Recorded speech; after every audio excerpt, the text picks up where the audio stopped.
Hi everyone. So yesterday we got our RBI Grade B Phase 1 results. तो I think काफ़ी लोग result आने के बाद ही तैयारी शुरू करते हैं. So there would be people जिन्होंने शायद अच्छे से तैयारी नहीं की होगी या बिल्कुल ही नहीं की होगी और अब शुरू करने वाले हैं. सो here is this video in which I be telling you at a very high level that what can be your approach now. बाकी I think there is no point in being selective के ये पढ़ लो, ये छोड़ दो, ये ज़्यादा important है. दो I will be telling again those things to you, but the one with comprehensive preparation will definitely have an edge and will win over all the uncertainty that can be there in the exam. तो अभी आप किस तरह से इसको approach कर सकते हो? आई थिंक अगर हम बात करें तो फेज वन आपने क्लियर किया, which is very nice thing. You must give a PAT on your back. You did something remarkable. मतलब लाख बच्चों में से टॉप के 500-600 में आना is something which many just dream of, but you have did it. But अब आप जानते हो कि phase one phase two interview बहुत सारे पड़ाव हैं. अब यहां से ठीक है, अगर सपोज 600 बच्चे क्लियर किए हैं, जस्ट टेकिंग नंबर, तो इसमें से शायद कितने लोग आपको लगता है कि इंटरव्यू तक जाएंगे? बहुत कम, राइट? मुश्किल से अगर चलो 1000 लगा लेते हैं, आई थिंक 1:15 या 10 की रेशो में सेलेक्ट हुए होंगे. I don't know the exact number. यहाँ से इंटरव्यू के लिए कितने सेलेक्ट होंगे? मुश्किल से 200 से 250. So 1/3 people are going to be chucked out of after phase two. और ये बहुत कॉम्पिटिटिव है. फेज वन में फिर भी आप अपने क्वांट रीजनिंग, इंग्लिश जो कि एक जनरल स्किल्स होती हैं, एप्टीट्यूड स्किल्स होती हैं, काफ़ी लोगों की अच्छी होती हैं, उन्होंने मैनेज कर लिया होगा. पर now this is about being very much into the details of your subject, जो कि आपका एफएम है, इकोनॉमिक्स है, डिस्क्रिप्टिव इंग्लिश है. वो चीज़ें आपको आनी चाहिए. So I would say it's not even half the battle won. You have just started, but yes, you have started well. अब फेज वन में हमने देखा था कि यार अनसर्टेनिटी बहुत है, कुछ भी पूछ लेते हैं आप, प्रीवियस ईयर ट्रेंड्स पे नहीं जा सकते हैं कि आरबीआई नोटिफिकेशन आएंगे जी, रिपोर्ट्स आएंगे, स्कीम्स कम आ रही हैं, कुछ भी हो सकता है. So if you want to prepare well comprehensively and you want to reduce the uncertainty, तो सारा करके जाना जो जो मैं आपको बता रहा हूँ. मैं हालांकि अभी भी आपको इंपॉर्टेंट बताऊंगा, but that is subject to who sets the paper और क्या होने वाला है. तो आप सारा करके जा सकते हो. So there is nothing like that. अब ये आपके मेन पिलर्स हैं: ESI, FM, current affairs, answer writing, descriptive English. मेरे हिसाब से ये 5 मेन पिलर्स हैं जिसपे आपको काम करना है. ठीक है. अब ईएसआई स्टैटिक का वेटेज क्या है एग्जाम में? ऑब्जेक्टिव में अगर मैं देखूं, ईएसआई स्टैटिक ऑलमोस्ट 0 नंबर का आ रहा है बहुत सालों से, या फिर मैक्सिमम 4 या 5 नंबर का. तो ये तो मैं एज्यूम कर सकता हूँ कि ये ट्रेंड ऐसे ही चलेगा, नहीं तो फिर मुझे सारी ईएसआई स्टैटिक बिल्कुल गो थ्रू करनी पड़ेगी, which might not be possible at this point in time. और सब्जेक्टिव में बात करूँ तो ईएसआई स्टैटिक में से 1 या 2 क्वेश्चन आ रहे हैं वर्थ 20 to 25 मार्क्स. तो ऑब्जेक्टिव में इतना इंपॉर्टेंस नहीं है जितना कि डिस्क्रिप्टिव में है. तो मैं कुछ चैप्टर बता रहा हूँ जो मुझे लगता है कि टेक्निकल है, और इन चैप्टर्स में से you will be able to write answers if the subjective questions come only if you have good understanding about them. इसमें आप जर्नलाइज्ड आंसर्स नहीं लिख सकते हैं. Inflation, balance of payment, monetary policy, fiscal policy, measurement of growth, sustainable development and environmental issues and international economic institutions. ये 6 से 7 chapter हैं, आप इनको अच्छे से पढ़ लीजिएगा. अगर ऑब्जेक्टिव क्वेश्चंस आए तो there is a good probability कि इनमें से आ सकते हैं. अगेन, मैं अब फिर वही चीज कर रहा हूं, आपको इंपॉर्टेंट बता रहा हूं, बट आप सारा पढ़ सकते हो तो सारा पढ़ लो. ठीक है. अब टाइम कांस्टेंट है, नहीं कर सकते तो ये कर लो, but this is not a guarantee. पता लगा कि इन चैप्टर्स में से नहीं आए, किसी और ही चैप्टर्स में से आ गए, तो फिर सारे ही करके जाओ भाई. ठीक है. तो इनको आप अच्छे से पढ़ लो. ऑब्जेक्टिव आने के चांसेस इसमें से ज्यादा है, और डिस्क्रिप्टिव अगर इनमें से आता है आप तभी लिख पाएंगे if you have good hold on these chapters. ये जर्नलाइज चैप्टर्स नहीं है कि जी क्वेश्चन आ गया अर्बनाइजेशन पे, तो अर्बनाइजेशन नहीं भी पढ़ रखा है तो हम कुछ लिख लेंगे. यहाँ पे नहीं लिख पाओगे अगर थोड़ा सा भी टेक्निकल फ्लेवर वाला क्वेश्चन आ गया. तो इन चैप्टर्स को अच्छे से पढ़ लेना. एफएम स्टैटिक की बात करें तो एफएम में देखिए, एक तो मैनेजमेंट आएगा आपका स्टैटिक पोर्शन. मैनेजमेंट 50 नंबर का आता है, 50 में से 50 स्टैटिक आता है. और फाइनेंस आपका तकरीबन बाकी 50 नंबर का आएगा, जिसमें से 25 स्टैटिक या ये स्टैटिक आ जाएगा और 25 का तकरीबन करंट आता है फाइनेंस में। तो मैनेजमेंट इज प्योरली स्टैटिक और मैनेजमेंट बहुत स्कोरिंग सब्जेक्ट है। This should be the first subject that you should B prioritising, ठीक है, फॉर योर प्रिपरेशन। और अगर आप टाइम की भी बात करो, मेरे हिसाब से 2 घंटा आपको इन 2 ब्लॉक्स को देना चाहिए, 2 घंटा आपको करंट अफेयर्स के लिए देना चाहिए, बहुत इंपॉर्टेंट है, और 1 घंटा आपको आंसर राइटिंग और डिस्क्रिप्टिव इंग्लिश के लिए देना चाहिए। ये आपका 5 आवर का शेड्यूल होना चाहिए अगर आप इन सारे पिलर्स पे काम करना चाहते हैं। इसमें तो ज़्यादा पढ़ना नहीं है हमें ज़्यादा किस में पढ़ना है, इसमें, तो इसको हम अच्छे से करेंगे। तो ये 2 घंटे में मैनेजेबल है। अगर मैं मैनेजमेंट की बात करूं, मैनेजमेंट में कुछ ही चैप्टर्स हैं, ऐसा नहीं है कि बहुत सारे चैप्टर्स हैं। ये 10 से 12 चैप्टर्स हैं, ठीक है। ये आपके सिलेबस के हेड्स हैं जो आपको करने हैं। If you ask me sir इसमें से कौन से चैप्टर इंपॉर्टेंट हैं, अगेन मैं यहीं पे आऊँगा जो मैंने आपको यहाँ समझाया था। Management is a very scoring subject. ये 50 में से I would ask you to target 45 plus. तो ये इंपॉर्टेंट चैप्टर्स को छोड़ दो, सारा पढ़ जाओ एक बार, ठीक है। Try to read some summaries of these chapters, that should be sufficient.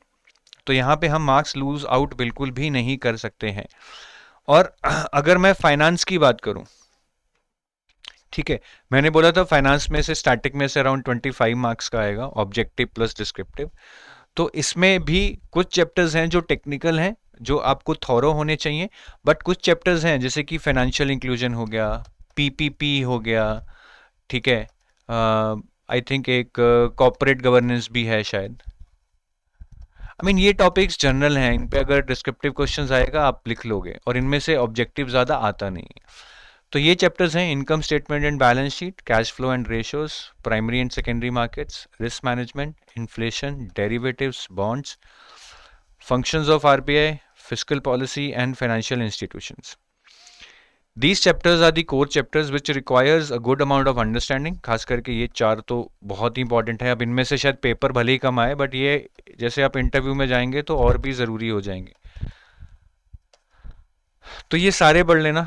Objective questions इनमें से अच्छे खासे आते हैं हर साल, और डिस्क्रिप्टिव अगर आएगा, जैसे पिछली बार डेरिवेटिव्स पे आ गया था, तो आप तभी कर पाओगे if you have good understanding of these chapters, because these are not generic chapters.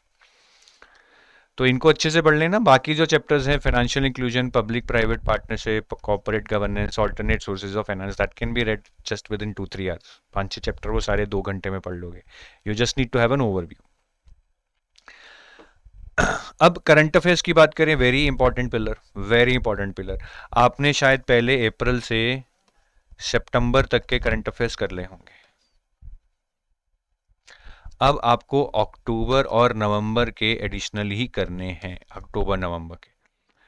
तो ये आपके टोटल कितने महीने के हो जाएंगे? अप्रैल, मई, जून, जुलाई, अगस्त, 1 2 3 4 5 6 7 8 मंथ्स के करंट अफेयर्स आप इतने तो मिनिमम कर जाओ, ठीक है।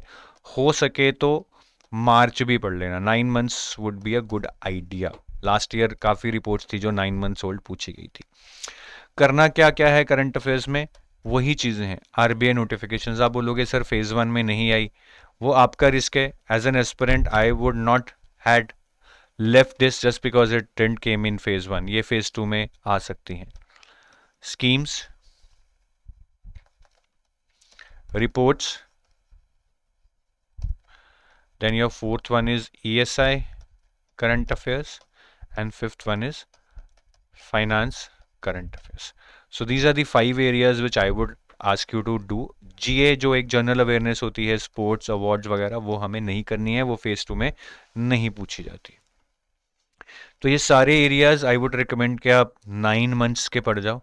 अगर 9 मंथ्स के नहीं पढ़ सकते तो मिनिमम 8 मंथ्स के कर जाओ, अप्रैल से अक्टूबर नवंबर, ताकि सेफ रहो, ठीक है। अनसर्टनिटी इतनी है कि हमें सब करना पड़ेगा, और वहीं पे आपको एज मिलेगा, क्योंकि काफ़ी लोग ऐसी चीज़ें नहीं करके जाते हैं जो मैं बोल रहा हूँ कि 8-9 महीने तक के कर जाओ। 6 महीने के करोगे तो एक आधा क्वेश्चन फंसेगा, सेट फंसेगा 3-4 क्वेश्चन का, वो नहीं आता होगा किसी को, आपने कर दिया तो डेफिनेटली एक क्लियर एज मिलेगा आपको। आंसर राइटिंग में सबसे पहले मैं एक ट्रिक बताता हूँ। एफएम में बहुत बढ़िया ट्रिक है। एफएम में 3 क्वेश्चंस आते हैं मैनेजमेंट के, 3 क्वेश्चन आते हैं फाइनेंस के। फाइनेंस के क्वेश्चंस जनरली टफ होते हैं, ठीक है, काफ़ी करंट अफेयर बेस्ड भी रहते हैं, ये बिल्कुल बुकिश होते हैं। तो आपको कितने करने हैं? 6 में से 4, ये टोटल 6 हैं।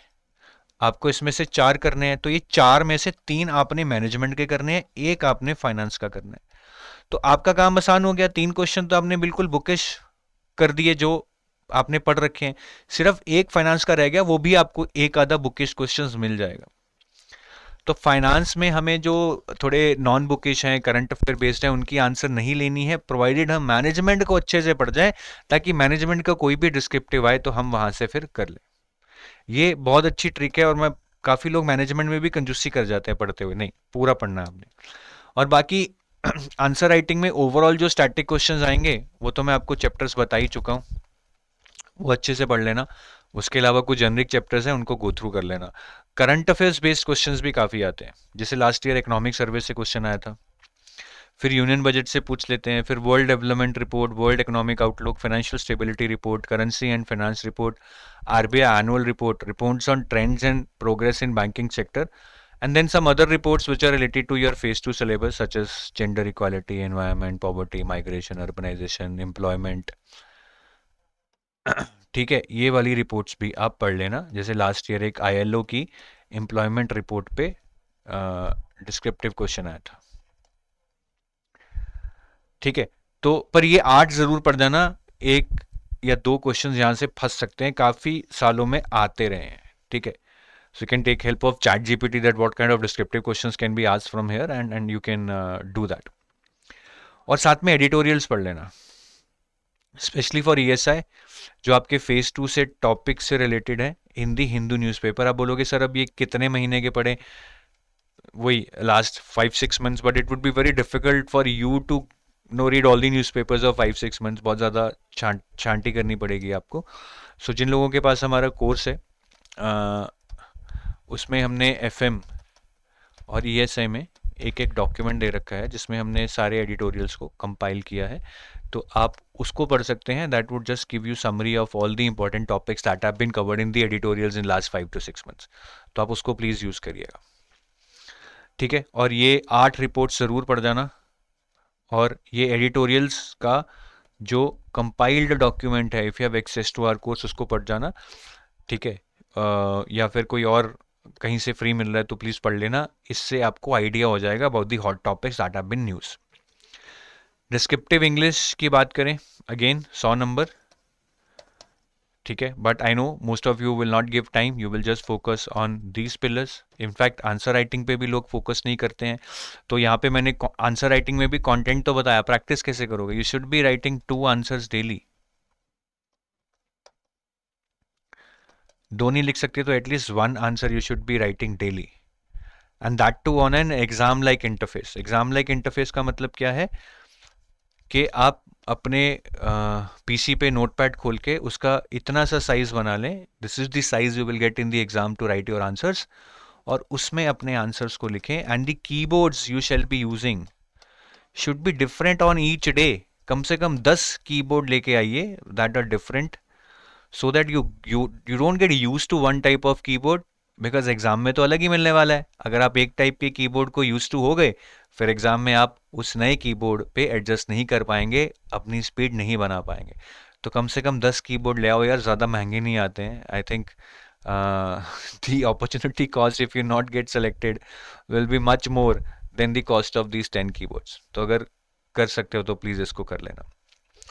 डिस्क्रिप्टिव इंग्लिश में अगर हम बात करें, बेसिकली 3 एरियाज रहते हैं, एसे, प्रेसी, कॉम्प्रिहेंशन। प्रेसी और comprehension can be on any topic, so can do much about it. ठीक है, it can be something random from the newspaper.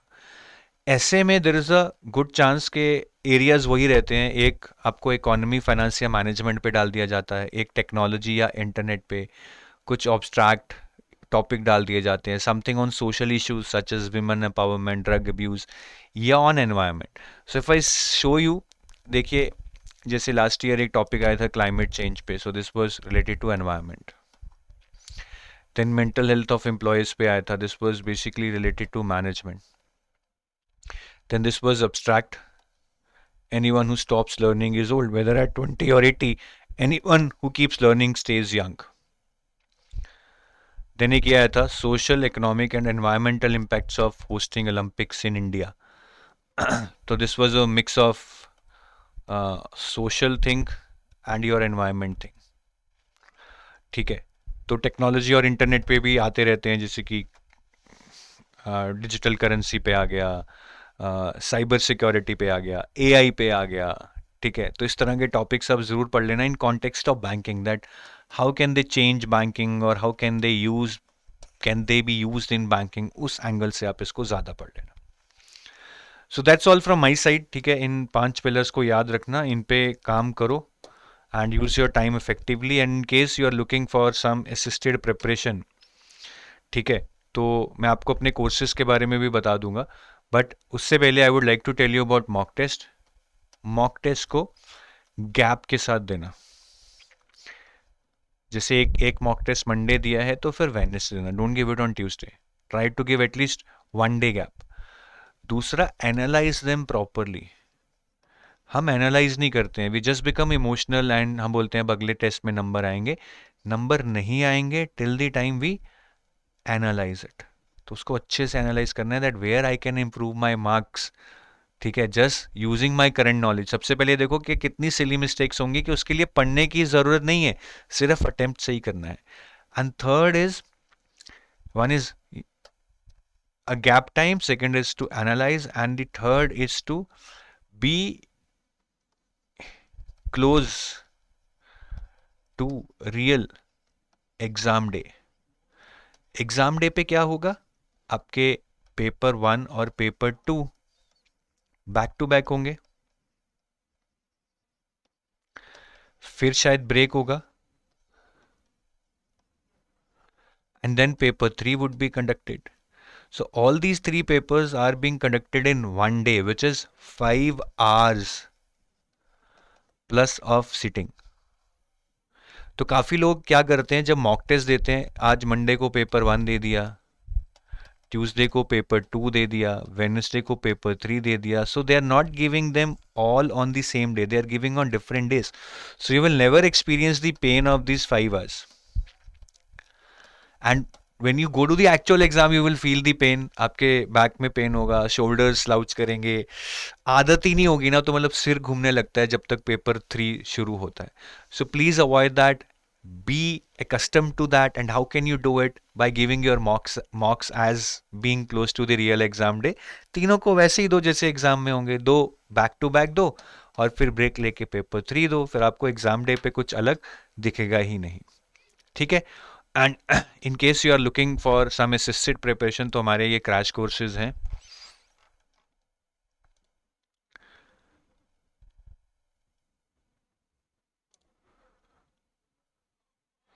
If you go to our website under single, we have this phase 2 live crash course. इसकी classes शुरू हो चुकी हैं, I think from 27th of October. So lot of classes has happened. आप उनकी recording देख सकते हो. काफ़ी लाइव क्लासेस पड़ी हैं. Live classes will happen I think till 30th of November. तो आपको इसमें लाइव क्लासेस के अलावा नोट्स मिल जाएंगे, MCQs मिल जाएंगे, so that can help you to streamline your preparation, अगर आपके पास कोई स्ट्रक्चर सोर्स नहीं है. और सबसे अच्छी बात, इसमें आपको मॉक टेस्ट भी मिल जाएंगे, डिस्क्रिप्टिव वाले भी, which you can attempt and you can have a detailed evaluation by our faculty. So take your leave. Thank you. Have a nice day. Bye bye.